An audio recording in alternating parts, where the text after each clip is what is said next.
God willing, I will write a book about the puppet that was Boris Yeltsin, the drunkard puppet that was Boris Yeltsin.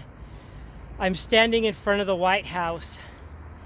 This isn't the American White House, this is the Russian White House. It's July 14th, Thursday, July 14th, 2020. I wanted to talk just a few minutes about the monster that America created, who is Boris Yeltsin. The monster, the murderous monster that America created. The man who not only completely destroyed Russia and caused untold damage because of what Naomi Klein calls shock doctrine. What happened is that when the United States won the Cold War, President Bush, CIA President Bush, and all of the Western powers, European powers, promised Gorbachev, they promised him they would not expand NATO. Since that time, the United States government has lied consistently, constantly about that fact. They lied. They were not supposed to expand NATO. There was handshake deals. They were never supposed to expand NATO. They promised Russia. They promised the Russian government. And there's a beautiful video. I will link to it below. It's about how the West created Yeltsin. And it's not how the West created Putin. And it's even more than that. The West created the oligarchs. America created the oligarchs. America created Putin's power that he has right now. America created the capitalism that is Russia right now.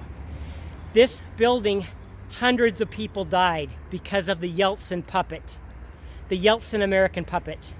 What happened is that Russia believed the United States. Russia believed in the fairy tale of the propaganda, which is still 20 years ahead of any other country in the world. They believed the soft power and the propaganda of America, that capitalism was good.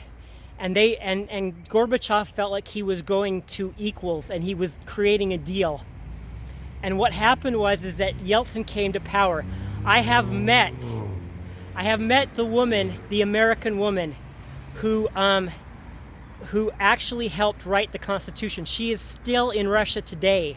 Her name is Ms. Dent, and I interviewed her in 2015.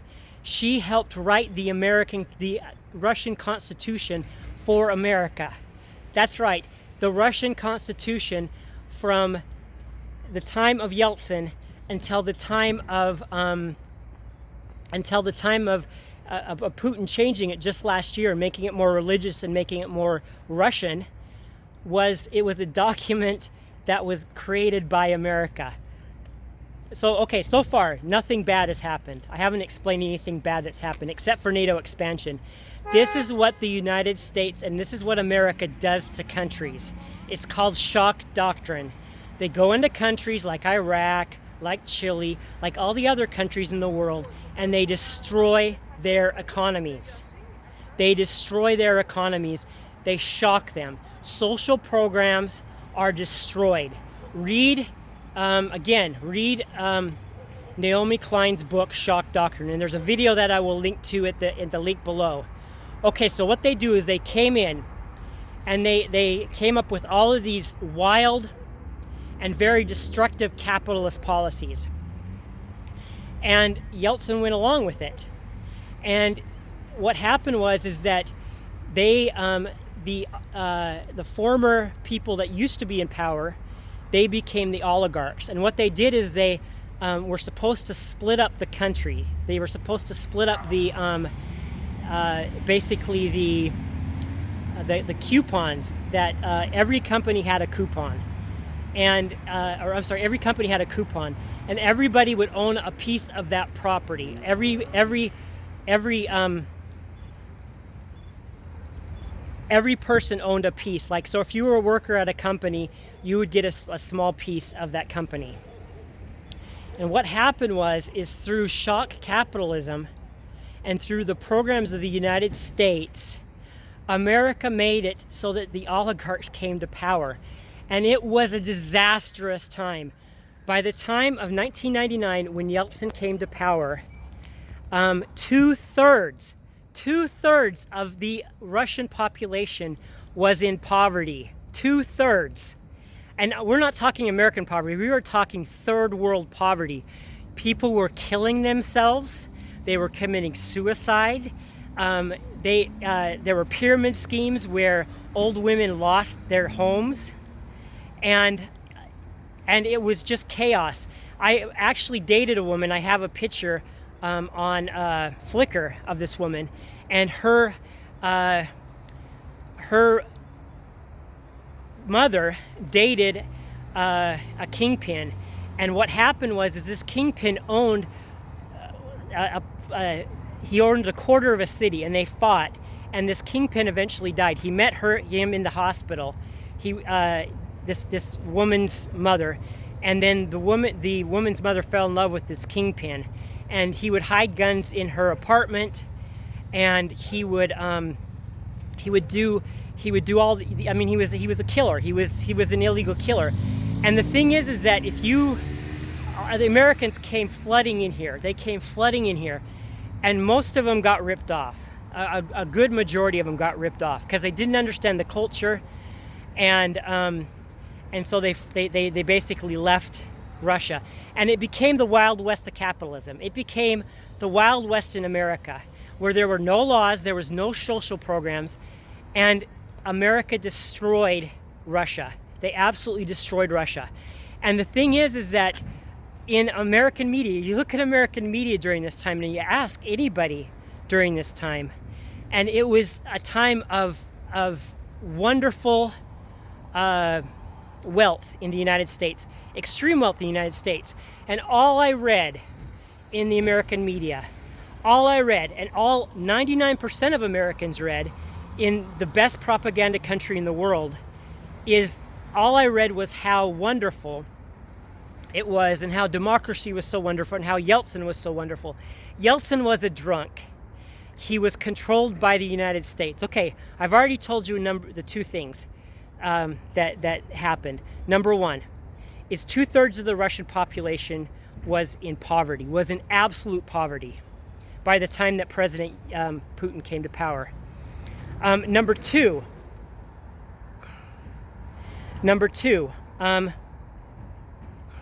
there was violence, and people lost their houses. So many people lost their houses. There was homelessness. There were people everywhere on the streets selling things, just like that happens in Iraq, just like that happens in Syria, just like that happens in Libya. It was the same program, just what happens in Chile, just what happens in all of the countries where America does shock doctrine. And it doesn't matter, because remember, this was with Bill Clinton, and this was also with President Bush. It doesn't matter the party. Okay, so what happened was that in 1996, President Yeltsin, I don't want to be, President Yeltsin, the drunk,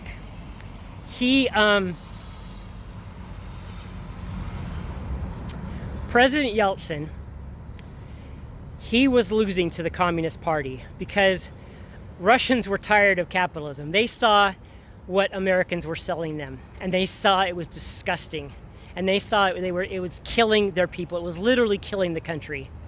And so what happened is they didn't want to vote for him. And so what did the Americans do? The Americans came in, and they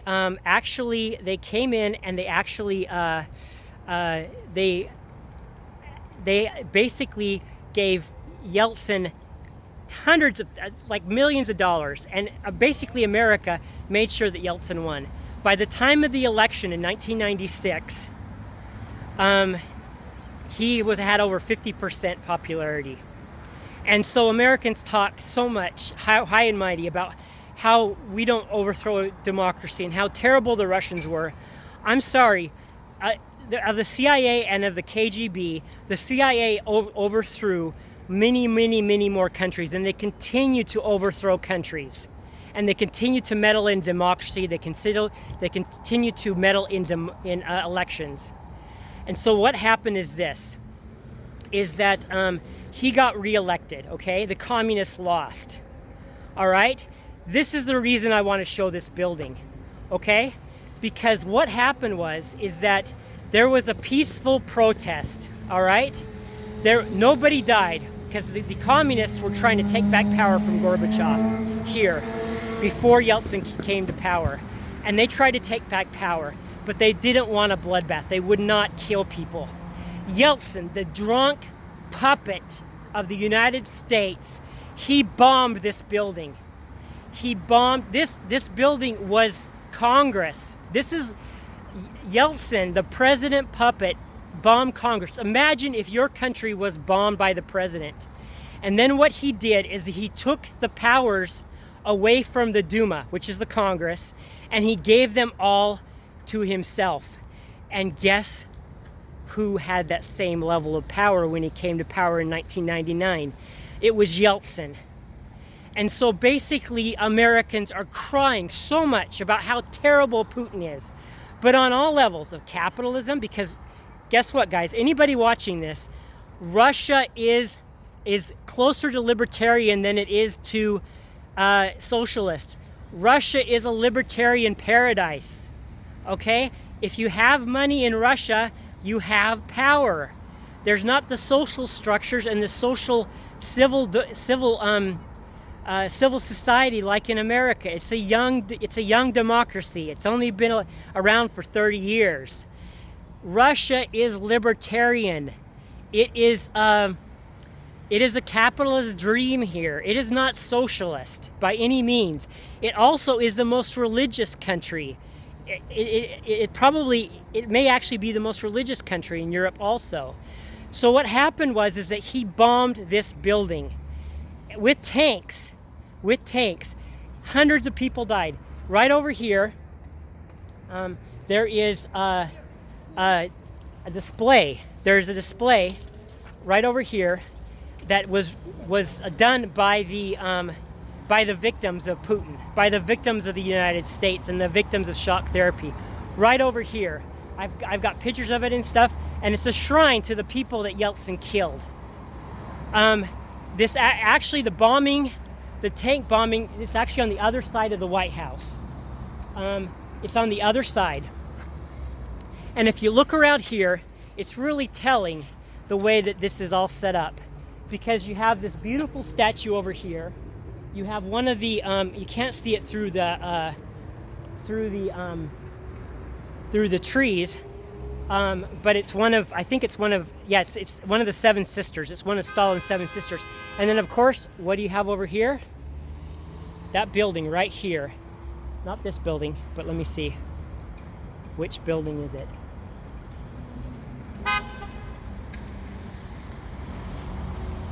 This building right here. The little building. No, wait. Is that right? Just a second. Let's see here. Okay, we got the blue building. Okay, we got the blue building. And then we have right there. That building right there. That is the American Embassy. I don't want to, I want to share this with everybody, but how can I put this?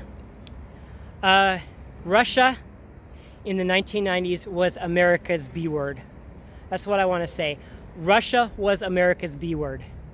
And that's the reason why you have the building right over here.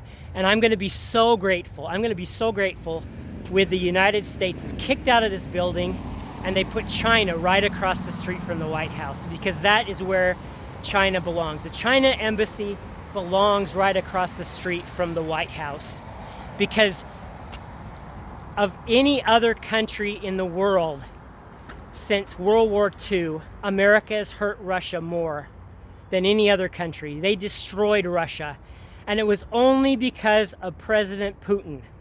It was only because of President Putin that Russia is a functioning society now. if I would have lived, and this is literal, I have invested $120,000 in this country, and I've been unfortunately, I've been cheated from a dishonest businessman. And if I was living in the 1990s, I guarantee you I would be dead. I would not be alive today. It is because of President Putin that I can live here, and it is actually safer than the United States here. It is much safer. It is amazing how safe it is. You go to courthouses, you go to many houses, you go to many like government buildings, and the police are just so incredible. And the thing is that why is it that Russia does not want because Russians themselves don't know about the history. Russians themselves do not know about the history of Yeltsin the puppet. Even though every single leader, almost every single leader, after they, Soviet and Russian, after they are deposed or after they leave, then the leader after them talks badly about them. But the thing is that President Putin doesn't talk badly about President Yeltsin. But President Yeltsin has been dead for a long time. He died. And thankfully he died. The American puppet is dead. The thing is that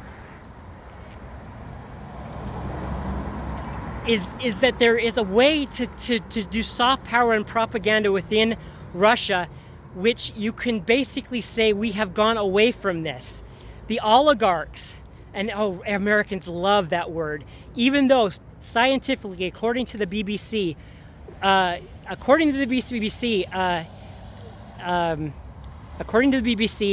America is an oligarchy. It's based on a scientific study. Look it up. BBC oligarchy, America, and it's an oligarchy.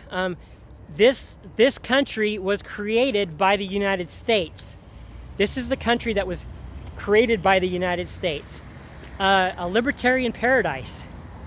And the reason why I think, in fact, I'm almost positive, that our president does not want to mention Yeltsin is because of those in power, those businessmen that are in power. And I believe that there is a way that the oligarchs can say, look, we are now like American oligarchs. We are now going to be the Elon Musk of Russia. We are now going to be the Jeff Bezos of Russia. And the thing is that Russia could work closely with these businessmen, and they could become heroes, because everybody in the world knows about Jeff Bezos. Everybody in the world knows about that Virgin guy, what's his name, the arrogant guy who just flew a spaceship. Everybody knows about him, but Russia does not have heroes. Cold War II is happening right now, and the key to winning Cold War II is propaganda. Number one is soft power, and Russia must follow the lead of the United States in a controlled and systematic way. It must be the in-between, the doorstep between China and Russia, or between China and Europe. It will be actually the doorstep for those that are disgusted by Europe, that are disgusted by some of the progressive policies that religious people don't support. They could come to Russia. And President Putin is doing so much to make that possible, to make that a reality. And I am telling you that all it takes is the same thing that the United States did in 1996. Time magazine raved about how there was a front cover page called "Yanks to the Rescue," and it basically just bragged about how wonderful it was to put in this murderous puppet, Yeltsin, and they raved about it.